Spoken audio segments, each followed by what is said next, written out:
வேற ஒன்றும் இல்லை. ஏன் லேட்டாக வந்துன்னா அது இன்னொரு கெஸ்ட்டுக்காக வச்சுருந்தாங்க. அவர் கொஞ்சம் வர லேட்டாக இருக்காங்க. சரி ஒரு காலத்துக்கு கொண்டு கொடுத்துருக்காங்க.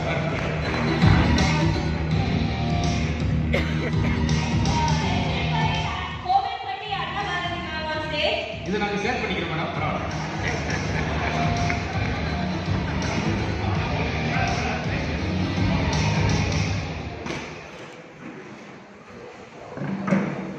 இந்த மார்னிங்கை ரொம்ப எனர்ஜியாக இருக்கணும். ஒவ்வொரு நாளையுமே புத்துணர்வோடு தொடங்கணும். அப்போ தான் அந்த நாளே ரொம்ப இனிமையாக ரொம்ப எனர்ஜெட்டிக்காக இருக்கும். எதுக்கு இதை சொன்னேன்னா, நான் வரைக்கும் நான் நிறுவனத்தை பற்றியும் நம்ம எஸ்பியோடைய லைஃப் மித்ரா பற்றியும் நிறையா விஷயம் பேசியிருக்கோம். ஆனால் முகத்தில் அவர் உற்சாகம் இல்லை. பார்த்தீங்களா, ஒரு ஆள் சேரோடு போய்கிட்டு இருக்காரு. ஒருத்தர் பேசும்போது இன்னும் எதுவுமே பேசல, அதுக்கு முன்னாடி சேரோடு போகிறாங்க. அடுத்து என் நிலைமை யோசிச்சு பார்க்கணும். தொடக்கமே எனக்கு எவ்வளோ ஒரு பயன்படுத்துறது தான் அடுத்து பார்க்க வேணும். நல்லா போகிறவங்க தனித்தனியாக போகணும். குறுக்காக உட்கார சார். எப்பவுமே இந்த இருக்கிற இடத்த கலகலப்பாக இருக்கும். நான் அடிக்கடி ஒரு வாசகம் சொல்லுவேன், மகிழ்ச்சியான இடத்துல நாம் இருக்கிற நினைக்கிற விட நாம் இருக்கிற இடத்த மகிழ்ச்சியாக வச்சுக்கிற வேண்டும்.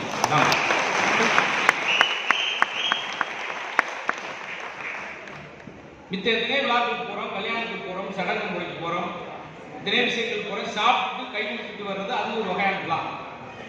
ஆனால் ரொம்ப பயனுள்ள இதுதான். சாதனையாளர் சங்கம்லாம் எடுத்து வச்சிருக்கீங்க. ஆனால் இந்த மாதிரி ஒரு நிறுவனத்தில் நம்ம இணைஞ்சிருப்பதே, இந்த அரங்கத்தில் கூடியிருப்பதே ஒரு மிகப்பெரிய சாதனை தான். உங்களுக்கு நீங்களே கைப்பிடிக்கலாம். நான் அடிக்கடி ஒரு வாசகம் சொல்லுவேன், முதல்வராக இரு இல்லாட்டி முதல்வனோடு இரு. அப்படி இந்தியாவில் 2வது பிக்கஸ்ட் ஒரு பேங்க், ஒரு நிறுவனம் எஸ்பிஐ பெருமையான விஷயம். அப்படியாப்பட்ட ஒரு நிறுவனத்தில் நம்மளாம் ஒரு முகவர்களாக இருக்குதே நம்மளுக்கு ஒரு பெருமையான விஷயம். அதற்காக இந்த காலை பொழுத இந்த அரங்கம் முழுவதும் எம்பசி இருக்கக்கூடிய பெருமை மிகுந்த சாதனையாளர்கள், முகவர் உங்களுக்கு சொல்றத சாதனையாளர்கள் சொல்லணும். ஏன்னா ஒரு ஆள்கிட்ட பேசி அவரை கன்வே பண்ணுறதுக்கு எவ்வளோ கஷ்டம்னு எனக்கு தெரியும். எவ்வளோ நேரம் பேசும். அதுலேயும் பாருங்க, ஒரு ஆள் தொடர்ச்சியாக ஃபோன் பேசிட்டு இருக்காருன்னா, மாப்பிள்ள வை மாப்பிள்ள டென்ஷனாக இருக்குது, நான் அப்புறம் பேசுகிறேன், கேட்க மாட்டேன், வச்சுக்கிட்டே கடைசி வீடியோ காலில் வருவான், மெசேஜ் வருவான். இவன் வராமல் இருக்கணும்னா ஒரே ஒரு விஷயம் நீங்கள் சொன்னால் போதும், அவன் ஃபோனு ஜென்மத்துக்கு உங்களுக்கு வராது. ஃபோன் பண்ணிட்டே இருக்க மாப்பிள்ள ஒரு 50,000 தப்பிடுவேன் அப்படிங்களே, அதுக்கு உங்கள் பக்கமே வரணும். இன்னைக்கு ரொம்ப நம்மளுக்கு இன்முகம் ரொம்ப அவசியம். இந்த மேடைக்கு என்னை அழைத்து வந்ததற்காக நம்ம எஸ்பிஐ நிறுவனத்தில் இருக்கக்கூடிய முக்கியமான இந்த பெருமக்களை, இந்த ரீஜனல் மேனேஜர், டெப்டி ரீஜனல் மேனேஜருக்கெல்லாம் ஏன் நன்றி சொல்கிறேன் அப்படின்னா, கலகலப்பு இன்னைக்கு அவசியம். மன உளைச்சல், பண உளைச்சலோடு இருக்கிற டென்ஷனோட ஒரே வழியில் திரும்ப திரும்ப பண்ணி மனசு கொஞ்சம் மன இறுக்கம், மன அழுத்தத்தோடு இருக்கிறவங்களை மெல்லு சாப்பிட்றது 2 விஷயம் தான். ஒன்று அழகான ஒரு பாட்டை, மெல்லிசான ஒரு பாட்டு கேட்குறப்ப டென்ஷன் குறையும். இன்னொன்று ஒரு ஜோக்கு கேட்டு சிரிக்கிறப்ப. 3 நிமிஷம் நீங்கள் மனசு விட்டு சிரிச்சிங்கன்னா 4 கிலோமீட்டர் வாக்கிங் போகிற சமம். ஒரே ஒரு ஆள் கைது நான் தெரியுமான்னு என் நினைவர். இதுக்காக ஒவ்வொரு இடத்துக்கு நான் 10 பேரை கொண்டு வர முடியுமா? நான் தொடக்கத்திலே ஒன்று சொல்லிடுறேன் சார், இந்த நிகழ்வு முடியறதுக்கு நான் 1 மணி நேரம் 1.5 மணி நேரம் நான் பேசுகிற மாதிரி இருக்கும். அது சக்ஸஸாக இருக்கணும்னா நீங்கள் இரு கையிலும் இருக்கணும், இரு கையிலும் இருக்கணும்.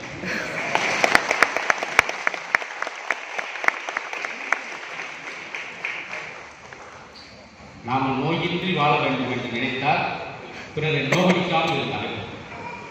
இந்த கை கட்டிருக்கணும் பரவாயில்ல. உங்களுக்கு என்ன ஒரு பெரிய வசதி அப்படின்னா, எங்க கை கட்டு நானே உங்களுக்கு சொல்லிடுவேன். நீங்க எங்க சிரிக்கணும் நானே சொல்லிடுவேன். நீங்க ஆளா மட்டும் உட்காந்து ஒன்னோட ஒரு விஷயத்தை சொல்லிட்டு ஆசையோட உங்களை பார்ப்பேன். நீங்க திருப்பி பார்த்துட்டு கூடாது. சிரிச்சாங்க 2 பேருக்கும் இணக்கம் நல்லா இருக்கும். வரப்போ 1 நேரம் நல்லா இருக்கணுமா இருக்கலையா என் கையில் கிடையாது, உங்க கையில தான். மகிழ்ச்சியா இருக்கு சார். பெரியவங்களா சொல்லுவாங்க பார்த்தீங்களா, நேற்று இல்லையா, இன்னைக்கு இருந்தவங்க நாளைக்கு இல்லையா, அதெல்லாம் கிடையாது. இப்போ என்ன செய்யணும், இன்னும் சுருங்கிடுச்சு. நைட்ல இருந்தவன் காலையில் இல்லை, அதுக்கு ஒரு ஆள் நைட்ல இருந்து காலையில என்ன சொல்றேன்? ஆஹா கைக்குன்னு ஒரு வார்த்தை சொல்லிட்டேன். எங்கெல்லாம் கட்டக்கூடாது அங்கெல்லாம் கட்டுங்க. எனக்கு என்ன மகிழ்ச்சியா இருந்துச்சு. அதான் அந்த மாதிரி ரொம்ப வாழ்க்கை சொல்லி எல்லாருக்கும் வசதி தெரிவிச்சு வாழ்க்கை சொல்லி போச்சு. அந்த மாதிரி நேரத்தில் மக்களுக்கு அந்த அவேர்னஸ் விழிப்புணர்வு கொண்டு பண்றது நீங்க தான். அந்த இன்சூரன்ஸ் மகத்துவத்தை சொல்றது நிறைய பேர் தெரிய மாட்டேங்குது. சின்ன சின்ன தொகைகள் உங்களுக்கு எவ்வளவு ரிட்டர்ன்ஸாக கிடைக்கும். இருக்கிற வங்கிகளிலே அதிகமான ரிட்டர்ன்ஸை அது ரொம்ப பாதுகாப்போட நேர்மையோட உண்மைத்தன்மையோடு செய்கிற எஸ்பிஐ சொல்லி விளங்க வச்சு அப்புறமேல் விஷயத்தை சொல்ல வேண்டிய ஆனால் உங்களுக்கு சிரிப்பு ரொம்ப அவசியம். எப்போ பாரு இனிமையாகவே இருக்கு சார். யாரெல்லாம் சிரிப்புக்கு நேரம் ஒதுக்கலையோ அதெல்லாம் மருத்துவருக்கு நேரம் ஒதுக்கிறான், டாக்டருக்கு நேரம் ஒதுக்கிறான். இன்னைக்கு ரொம்ப அவசியம் சார். டாக்டர் போய் உட்காந்துமே மேடம் வேற ஒன்றும் சொல்ல டாக்டர் உட்காந்துருக்கு. அப்பதான் போனாங்க எது கேட்கல கையை தூக்குங்க அப்படியே இறக்குங்க காலை நீட்டுங்க இடிக்குது உள்ள மடக்குங்க காட்டுங்க பல்ல வளர்க்குங்க வாயை மூடுங்க மூக்க காட்டுங்க முடியை விட்டுங்க மூக்கு முடிங்க தைச்சிருக்கலாம்.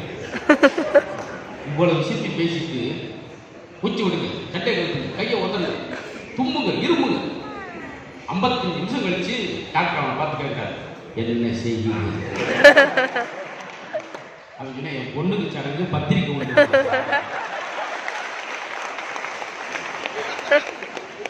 முதல்ல சொல்ல முடியாது, முதல்ல கேட்க முடியாது.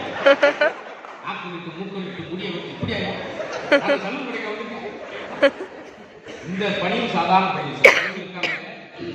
அவனை பார்க்கும்போது எனி டைம் அந்த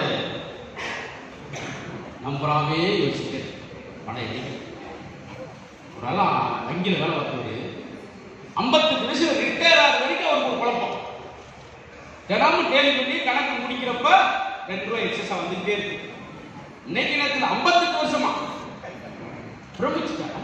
என்ன செஞ்சு ரிட்டையர் ஆனப்பெல்லாம் இன்னும் நடக்கிற குழப்பம் இருக்கு சார். எப்படி சார் அந்த அக்கௌண்ட்ல 2 ரூபா மட்டும் எக்ஸஸா வந்துட்டு பார்த்தா அவர் 2, 4, 6 பிள்ளையார் சொல்லி 2 கூட்டிருக்காரு.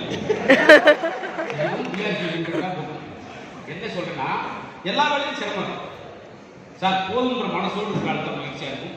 இந்த விழாவுடைய நோக்கம் எதுக்காகனா ஏதோ வரும்போது சிரிச்சம்பு கிடையாது சார். சிரிப்பு என்பது பொழுதுபோக்கே அல்ல. பொழுதுபோக்குக்காக நான் வரல, பொழுது ஆக்குவதற்காக வந்தது. 1 நிமிட சிரிப்பு 1 கிராம் தங்கத்தை விட விலை வந்தது. அது கட்டாயத்தை கொண்டு நம்மளால வெறுப்போடு ஆமா இந்த மாதிரி சாபத்தோடு நான் கையெழுத்து வாங்கி ஏன் சொல்றேன் சார் அவ்வளவு விஷயம். ஒரு இறப்பும் ஒரு பிறப்பு எப்படி இருக்கணும்? பிறக்கும் போது அந்த வீடரை சிரிக்க வைத்து பிறக்க வேண்டும். ஒரு இறப்பு அந்த ஊரவே அளவைக்கு இறக்க வேண்டும். ஐயோ போயிட்டானே என்ன யாராவது ஒரு ஆள் தட்டு ஆரம்பிச்சு அந்த பாயிண்ட் நல்ல பாயிண்ட் தான். அவர் தட்டி அங்கிருந்து அப்படியே பரவி லொகேஷன் போட்டு இங்க வந்து இனிமையா இருங்க. மேலும் நாங்கள் சொல்வது நீங்க வந்திருக்கிற எல்லாருமே யாருக்கும் ஏதோ ஒரு குடும்பத்துக்கு ஒரு வகையில் உறுதியாக இருக்கு. உங்களுடைய தொகை அவங்க கஷ்டப்படுற காலத்தில் அவங்களுக்கு போய் சேரும். அதில் நீங்களும் உங்கள் மூலம் புண்ணியமும் அவங்களுக்கு போய் சேர்றது பெருமையான விஷயம். அதனால இங்கே வந்திருக்கிறவர்கள் அழகாக ஒரு வாசனை வெளியிட்டீங்க. சாதனையாளர் சங்கம் அதுவும் நல்ல விஷயம். சிரமப்படுறவர்களே அந்த சிரமத்துக்கு மீட்டெடுக்கிற அதன் மூலம் உங்களுக்கும் வரும். ஏன்னா எத்தனையோ இடத்துல நான் போய் பேசிக்கிறேன். ஆனால் முகவர்களுக்கு பென்ஷன் கொடுக்குற விஷயமா இதுவரை கேள்விப்படலை. அந்த அரிய பணியை செய்யக்கூடிய நம்முடைய லைஃப் மித்ராவுக்கு ஒரு பெரிய பாராட்டு. பூ என்றால் மணக்க தெரியும், தேர் என்றால் இடிக்க தெரியும், மனிதன் என்றால் உழைக்க தெரியும். ஒரு வாசம் உண்டு. உழைத்தால் தான் மனிதன். நீங்கள் அத்தனை பேரும் உழைக்கக்கூடியவர்கள். என்னமோ நீங்கள் எவ்வளோ விஷயங்கள். நான் வந்து 65 ஜோக் சொன்னேன் சார். கவனிச்சிருக்கேன். வரும்போது கீழே வந்துட்டே அப்படி கக்குன்னு உருந்துச்சிருக்கேன். வரீங்களா? நீ அவர் சேர எடுத்து போட்டு ஏற்கனவே 14 ஜோக்கு இழந்துட்டார். அதனால இதே நேரத்தில் இதே மகிழ்ச்சி இருக்கிறதுக்காக ரொம்ப சைட் சரியாக சொல்றாங்க. அதனால நாங்கள் சிந்தனைகள் கருத்துக்களை எனக்கு சொல்றது என்ன, நீங்க சிந்திக்காத சிந்தனையா, நீங்க பேசாத கருத்துக்களா இருந்தாலும் இந்த நாளை இந்த நேரத்தை நீங்க மகிழ்ச்சியாக பயன்படுத்துறது தான் நாங்கள். அதனால நாங்கள் போற இடத்துல தேடங்கள் பார்க்குறோம். வரும்போது அந்த சாத்தூர் தாண்டி ஒரு கடையில் டீ சாப்பிட்டு போட்டோ எடுத்தாங்க. எப்பயும் போல போட்டோ எடுக்கிறதா சரி. காருக்கு வரும்போது ஒரு ஆள் குறுக்க வந்து செல்ஃபி எடுத்துட்டு ஒத்த வார்த்தை கேட்டார் சார். ஒரு வார்த்தை கேட்டேன், படம் வந்து வேர்த்துச்சு. செல்ஃபி எடுத்து கேட்கிறேன், நீங்க யாருன்னு? நான் பிள்ளைக்கு வேலைக்காக போயிட்டு இருக்கேன். நம்ம வீட்டுல பைக்கு பேசிட்டேன். ஏன் சொல்லுங்க, எவன் ஒரு புண்பட்டவனோ அவன் தான் பண்பட்டவனாக மாறணும். சார் ஒரு சின்ன மரம் குச்சிதான், மரம் தான் மூங்கில வெட்டும் போது உடஞ்சிருச்சுன்னா அந்த விரல் போட்டுரும். அந்த மூங்கில துளை போட தட்டிக்கு ஒரு 7-8 துளை போட தட்டிக்கு பொறுமையா இருந்துச்சுன்னா அது புல்லாங்குழலாக மாறிடும். அவசரம் போட்டு உடஞ்சிட்டா விரல் ஆகிடும். பொறுமையா இருந்தால் புல்லாங்குழலாம். கற்கள் கூட பாருங்க, அந்த உளியை வச்சு ஒரு சிற்பத்தை ஒன்று வரும்போது கிட்டத்தட்ட 1 லட்சத்துக்கு மேல அந்த அடிகளை தாங்கினாக்கா அது சிற்பமாக மாறும். முதல் அடிக்கடி அந்த கல் தொடர்ந்துச்சுன்னா அது கரைக்கு போடும். அது மாதிரி பொறுமை பொக்கிஷங்க. இந்த நாள் நீங்கள் எதுக்கு சிரிக்கணும்னா, இந்த நாள்லேருந்து அடுத்த நாள் தொடங்குற வரைக்கும் நீங்கள் உற்சாகமாக தொடங்கணும். அடுத்தடுத்த நாளை நீங்கள் புத்துணர்ச்சியோடு சேர்க்கறதுக்காக உங்களை புதுப்பிக்கிறதுக்கும் உங்களை உற்சாகப்படுத்துறதுக்கு தான் நான் வந்திருக்கிறோம். அதனால கள்ளக்கடவுளாமல் சிரிச்சு நீங்க யாரும் சிரிக்கிறா கூட நான் வருத்தப்பட மாட்டேன். பக்கத்துல சிரிக்கிறால முறைச்சு பார்க்காம வாய்க்கிட்ட போய் பார்க்கறது, எட்டியை பார்க்கறது அப்படின்றது அந்த தாய்க்குழந்தைங்க சிரிக்கும். எங்க மதுரை பக்கம் பெண்களை சிரிக்க விட மாட்டாங்க. வாய் மூடு பொம்பளை போய் சிரிச்சு. அது வயசான பாட்டிங்க அங்கதான் சிரிப்பு வாழுது அப்படின்னு ஒன்று ஒரு சேர் கொண்டு போது எனக்கு குழப்பமாவே இருக்கு. எப்பதான் கொண்டு நீ செல்லா போறீங்க 10 தூக்கி போறாரு 10 கொண்டு வர. எனக்கு என்னன்னா எங்க மாதிரி பேசுறவங்களுக்கு அது ஒரு பெரிய ஒரு பதட்டத்தனமாவே இருக்கு. சில முன்பு உட்காந்துட்டு எங்க முறைச்சு பார்த்துட்டு போயிருக்காங்க. பாத்தீங்களா, அதுல போன வாரம் நிகழ்ச்சி கூட்டு போனோம் கோயம்புத்தூர்ல. எல்லாம் இருக்கிறாங்க, ஒரு ஆள் மட்டும் சிரிக்காம உட்காந்தாரு. அவர் தான் ஆர்கனைசர்.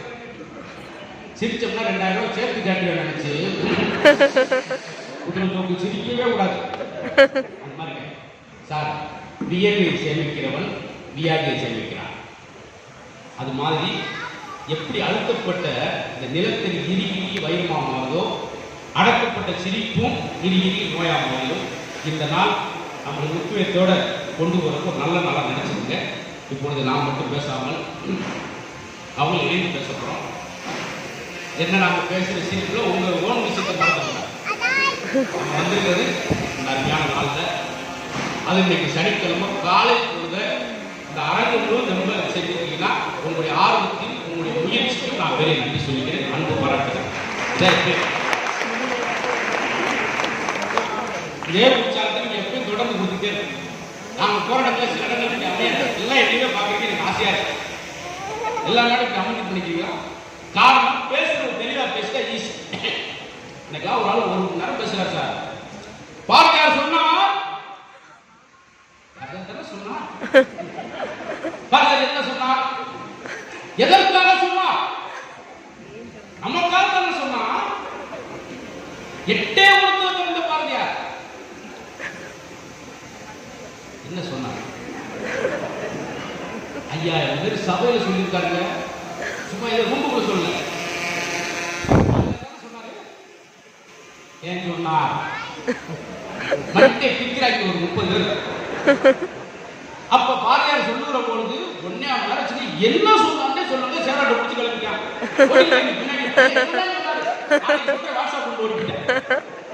இது பேச்சு கிடையாது.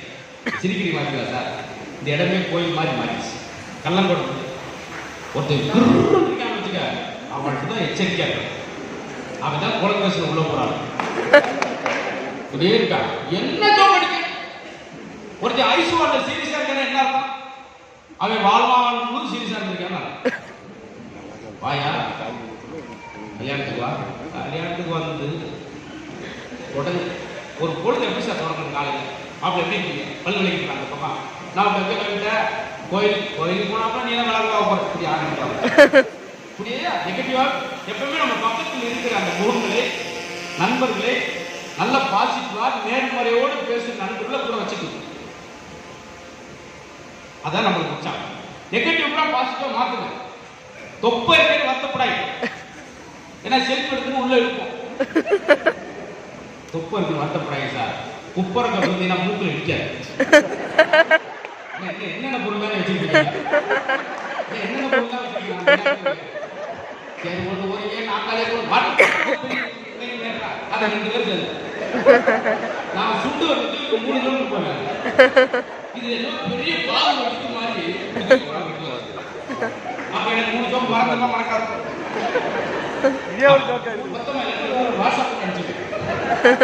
காலேஜில் தான் முக்கியமான எல்லாருமே பார்த்த மாதிரி அவர் வாங்க. இப்போ அவர் கொண்டு வந்து 3 பொருளையும் ஒரு கை கொண்டு வரலாம். 4 தடவை போய் ஒரு தடவை வாட்டர் பாட்டு நீ வாட்டர் பாட்டு மூடி கொண்டு விடுவாங்க. நீங்க விஷயம் வேணும் வேணும். அதனால தாய்க்கு தயவுசெய்து சரிங்க. இன்முகம் தான் உங்களுக்கு ரொம்ப முக்கியம். ஒரு நண்பரோட பேசும்போது ரொம்ப இலங்கா எப்படி பேசணும். நட்பு அதிகரிக்கணும்னா அவர் பேசுறது சில நேரம் கேட்கணும். அப்படி செய்ய மாட்டாங்க. நல்ல நட்பு எது சார் அழகு. வாழ்க்கையில கண்கள் எழுதால் துடைப்பது கட்சி, இது இதயம் எழுதால் துடைப்பது இந்த பிரின்சிப். இதுக்கு மேல ஒரு விஷயம் பேசி இது மாதிரி தொடர்ந்து நீங்க இதே மாதிரி ஆதரவு கொடுத்தீங்கன்னா நாளை கழிச்சு பாருங்க இங்க நான் பைப் லைன் தோன்ற வேலை பார்த்துட்டு இருக்கேன். ஏன்னா கிட்டத்தட்ட 20 வருஷமா நான் மக்களை சிரிக்க மகிழ்ச்சியா இருந்தேன், சந்தோஷமா இருந்தேன். ஏன் சார் சொல்றது எதுக்கோ சொல்ற நினைச்சாங்க. நான் போன மேடையில் காலை பொழுது ரொம்ப குறைவாக பேசியிருக்கிறேன். இன்னைக்கு உங்களை பார்த்து நான் அந்த உற்சாகம், ஏன்னா ரொம்ப ஆர்வத்தோடு இருக்கீங்க. நம்ம ஊரில் மட்டும் 2 நடம் மேடம் நல்லா சிரிக்கிறேன், சிரிக்காத அந்த பக்கத்தில் உட்காரக்கூடாது. சினிமா தேட்டரில் ஏறினா அந்த படத்தை பார்த்து பக்கத்தில் உட்காரக்கூடாது. படம் 1.25 மணி நேரம், இவன் 4.25 மணி நேரம் ஓட்டிக்கிட்டான். படம் போட போறாங்க என்ன துப்பாக்கி எடுக்க போறாங்க, சுட போறாங்க என்ன பொத்திக்கணும், நம்ம விழா பட்டாலும் போட்டுருவோம். ஆச்சரியமா இது ஒன்று. அதே போல தயவுசெய்து ஹோட்டல் ரெஸ்டாரண்ட் உட்காந்து சாப்பிட்டீங்கன்னா வாஷ் பேஷன் பக்கத்தில் ஒரு டேபிள் போட்டுருப்பாங்க, அதில் உட்காந்து சாப்பிட்றாங்க. ஏன்னா சில கைகள்லாம் முகங்கள்லாம் சிலர் பொட்டலை வெளியெடுத்து அலசுவாங்க. கருவேப்பிலை தெரிச்சு நம்ம தட்டு வந்து என்ன இங்கே போட்டுக்க கொத்தா போய் கொத்தமல்லி எடுத்துக்கிறாங்க. நல்ல வழிக்கு வாஷ் பேஷன்ல ஷாம்பு சோப்பெல்லாம் இல்லாட்டி துண்டை போய் குளிச்சுருவாங்க. என்ன உடைய வைக்க கொஞ்சம் நேரம் குளிச்சுக்கிறீங்க. ஏன் சொல்லுங்க வேணும் சார் இந்த இடம் சார். கடந்த காலம் என்பது உடைந்த பானை, வருங்காலம் என்பது மதில் மேல் கூடை. ஆனால் இந்த நிகழ்காலம் என்பதுதான் கையில் உள்ள தீர்வு. தினந்தோறும் வாழ்க்கை காலை எந்திரிக்கும் போது புத்துணர்ச்சியோடு எந்திரிக்கும். உங்க குழந்தை எழுப்பும் கூட காலை புத்துணர்ச்சியோடு எழுப்புங்க. எந்திரிங்க, திருநெல்வேலி கமிஷனர் எந்திரிங்க பையன் ஐயோ கமிஷனரா சொல்ற பத்தியா பாருங்க. பெரிதிலும் பெரிது பெருசா இன்ஜினியர் நினைச்சா கொத்தனார் வேலைக்காவது போக முடியும். கொத்தனார் சித்தார் வேலைக்கு பேசும்போது பெருசா யோசிங்க சார். அதுதான் அதான் பெரிதிலும் பெரிது. அந்த மாதிரி கமிஷனர் எந்திரிங்க, எந்திரிக்கமா அப்படின்னு உற்சாகமா இருக்கணும். நீங்க அப்படியே நீங்க எந்திரி எருமை அவன் எருமை மாதிரியே தான் இருக்கான். படிடா படிமா ஸ்லோவை உற்சாகமான வார்த்தை உங்களை உற்சாகப்படுத்த பக்கத்தில் இருக்க. நாங்க வந்தது உங்களை உற்சாகம் சிரிப்பது மாதிரி ஒரு புனிதமான விஷயம் இல்லை சார். ஏன் தெரியுமா? சிரிக்கும் போது மட்டும்தான் உடம்புள்ள 6 லட்சம் நரம்பு வேலை செய்யும். அங்க ஒரு அம்மா பெரிய எண்ணி பார்த்தாங்க வந்தா வாத்தியார் சொல்லிட்டு பேசாம போடா 6 லட்சம் நரம்பு சொல்றாங்க. அது சொல்லுவான் இருக்கு எண்டோர்பின் ஒரு அமில சுரக்குது.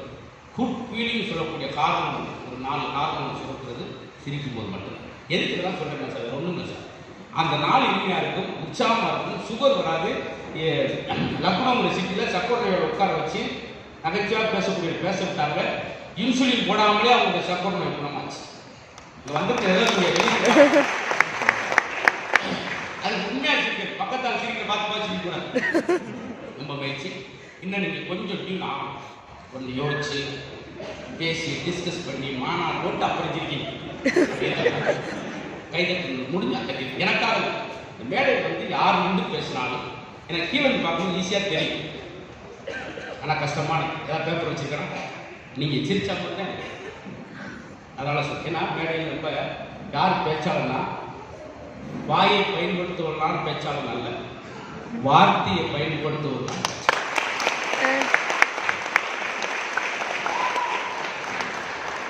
ஒரே விஷயம், மாடு அப்படின்னா சண்டைக்கு அவன் பசு போல அப்படின்னு சொல்லி தீ வாங்கி ரெண்டு ஒண்ணு தானே. ஏன்டா அப்படி மிருக மாதிரி இருக்க அப்படின்னா கோப்புங்க, அவன் சிங்கம் மாதிரி அப்படின்னு. நம்ம ஆள் மாதிரி சார் சாப்பாடு ஒரு சின்ன எறும்பு இடத்துல சாப்பாடு தூக்கி எறியா எறும்பு இடத்துல அதே சாப்பாடுல கோழி செத்து கிடக்கு கொண்டாடி இந்த உயிர் தானே சார், அது பிடிச்சிருக்கா சார், எது சொன்னாலும் கேட்க மாட்டாங்க. நீங்க ஏன் உங்களுக்கு நான் வற்புறுத்தி சொல்றா, நீங்க அவங்களை ட்ரீட் பண்றது கஷ்டம். ஒரு விஷயத்துல சொல்லி இப்படிங்க பாலிசியோட முக்கியத்துவத்தை எடுத்து சொல்லும் போகலாம். அப்படியே சார் அவங்களை ட்ரீட் பண்ணி கொண்டு வர்றதுக்கு அவ்வளவு கஷ்டம். ஏன்னா எது சொன்னாலும் ஒன்று செய்வானா சார், பூங்கால் எழுதி கொடுப்பான், பூக்களை பறிக்காதீர்கள் செடியோடு முடிப்பாங்க. விரல்மாதிரி செய்யுது சார், புதிதாக பெயிண்ட் அடிக்கப்பட்டுள்ளது தொடாதீர்கள் அப்படின்னா அதெல்லாம் குவாலிட்டி அடிச்சுக்கலாம். 10,000 வாட்ஸ் மின்சாரம் வாங்கி தொடாதீர்கள் வந்து வந்துருக்குங்க.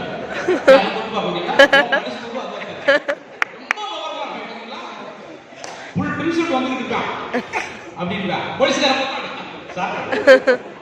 இந்த ஆக்கி எங்க பாத்தீங்களா, ஊராக்கி எழுதி போட கூடாது போட்டுருக்கான். இதை விடுங்க சார், சுடோட்டு எழுதி போட்டீங்க சார். நன்றி, மீண்டும் வருக. சரி அம்மா, சீட் சத்தம் குறையுது, அதனால நீ மேலே வந்துடும் அர்த்தம். அதனால பெண்களை ஏன் நான் மகிழ்ச்சியாக சொல்றேன், அவ்வளோ சுமையில் வாங்கிக்கிறோம் நினைக்கிறேன். உங்களுக்கு பொன் நகையோட புன்னகை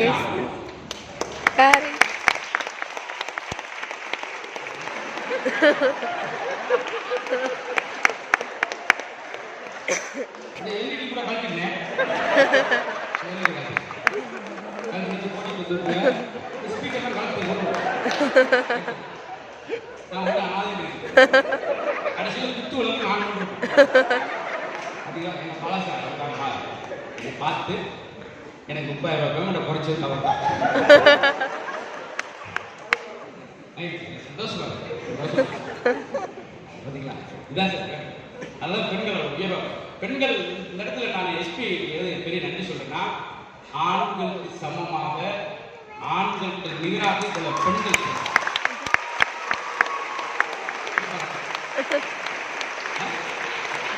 பெண்கள் வீட்டு வெளிவரக்கூடாது கட்டுப்பாடு வச்சிருந்தாங்க, கைவிட்டு நடக்காது.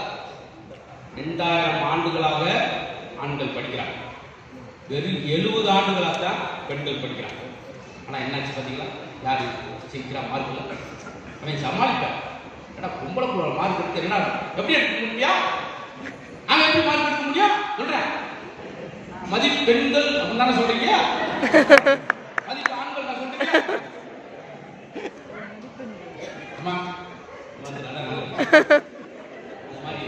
அதையும் மீறி பெண்கள் சாட்சி உங்களுக்கு பாருங்க, அக்கா உங்களுக்கு தான் பெருமையா பேசியிருக்கேன். இன்ன வரைக்கும் பேசாம உங்களுக்கு பெருமையா சொல்றேன். மதிப்பெண்கள் அப்படியா கிடைக்க மாட்டேன் இவ்வளவு நேரம் நானா என் வாயால கேட்டேன். நீங்க போய் வரக்குள்ள இந்த ஜோக் கூட முடிஞ்சிடும். இன்னைக்கு நீங்க போய் வந்து பாருங்க, இதான் சார் மனுஷ வாழ்க்கை. நான் சொல்லி பார்த்தீங்களா, ஆரோக்கியத்திற்கான அஸ்திவாரம் இந்த புன்னகை என்பதனால அதுக்கு முக்கியத்துவம் கொடுத்து ஒவ்வொரு மேடையாக கற்றுட்டு பேசுங்க. சரிங்க சார், சரிங்க. அன்னைக்கு எங்கள் வீட்டுக்கு எதிர்த்தாப்புல வாக்கிங் போய்க்கிட்டீங்க, எதிர்த்தாப்புல வந்துட்டேன். என்ன சார் சுகரா? ஏன்னா வாக்கிங் போகிறவங்க கூட சுகராடா? இல்லை சும்மா போகிறேன் அப்படிலாம் சொல்லாங்க. என்கிட்ட சொல்லிருக்கேண்ணா இல்லைப்பா உண்மையிலேயே சொல்லிருக்கேண்ணே. அதெல்லாம் உங்கள் வயசு என்ன 43 அதெல்லாம் இருக்கும். இல்லைண்ணே இந்த கண்ணெல்லாம் உள்ள போயிருக்குல்ல. அவனே ஒரு மினி டாக்டர் மாதிரி என்ன பேசுறாங்க. சுகர் இருக்குதானே முடியாம போல மறுநாள் டெஸ்ட் எடுத்துட்டு வந்துட்டேன். சுகர் இல்லை வாங்கி பாரு, எல்லா லேபும் இப்போ 2 பழிக்கிட்டு இருக்குனேன். அப்படி சுருட்டி போட்டேன். இப்போ உங்களுக்கு 420 போயிட்டாங்க. நெகட்டிவா பேசுறாங்க. இப்படிதான் சார், இப்படி இருக்கவே கூடாது. நல்ல ஆரோக்கியம், நல்ல மகிழ்ச்சியாக சிரித்து கொண்டே இருங்கள். கருத்துக்கள் சிந்தனை இடையே சொல்லுவோம். இன்னும் உழைங்க சார். அதை விட முக்கியமானது, அதாவது வெற்றி வரும் வரை குதிரை வேகத்தில் ஓடும், வெற்றி பெற்றவன் குதிரை விட வேகத்தில் ஓடும். அவ்வளவுதான். நீங்க இன்னும் வெற்றி அடைவீங்க. நிறைய இயங்கணும், யோசிச்சுட்டே இருக்கணும். நீங்க இன்னும் வேகமா ஓடுறதுக்கு நாங்க ஒரு சின்ன டானிக் சிரிச்ச லேச மனசு நீங்க போகும்போது நாலு இன்னும் வேகமாக அந்த வேலையை செய்வீங்க, நம்பிக்கை இருக்குன்னு சொல்லிட்டு இப்பொழுது வேலைக்கு அவங்களுக்கு பிக் பாஸ்ல வந்திருக்காங்க. அவங்க இந்த ஊர் தான் படித்தது, சொந்த ஊர் இந்த ஊர் தான் திருநெல்வேலி. உங்களுடைய கரகோஷத்துக்கு இடையே பேச்சாளர் பட்டிமன்ற